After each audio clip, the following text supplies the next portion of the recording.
సాయంకాలం పూట ఆడవారు తలలో మల్లెపూలు పెట్టుకోవటం అనేది ఒక ఆచారంగా వందల సంవత్సరాల నుంచి వస్తుంది.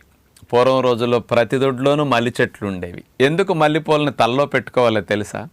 మల్లెపూలు యొక్క వాసన పీల్చటం ద్వారా ఆ పెట్టుకున్న వ్యక్తికి, ఆ చుట్టుపక్కల వ్యక్తికి, లేకపోతే దగ్గరుండే పిల్లలకు కానీ భర్తకు కానీ ఆ వాసన పీల్చటం ద్వారా ముక్కులో ఉండే ఆల్ఫాక్టరీ బల్బ్ ద్వారా ఆ మల్లెపూల వాసన, ఆ సిగ్నల్స్ వెళ్ళి మెదడులో ఎమిగ్డలా, హిపోకాంపస్ ఇట్లాంటి సెంటర్స్ని కాస్త అలజడిగా, హైపర్ యాక్టివ్గా, కాస్త ఓవర్గా పనిచేస్తున్న దాన్ని కామ్ డౌన్ చేయటానికి, ముఖ్యంగా ఆలోచనల ఊపు తగ్గి మనకి మెంటల్గా కాస్త ప్రశాంతంగా ఉండటానికి అద్భుతంగా ఉపయోగపడే మెకానిజం ఇందులో ఉంది.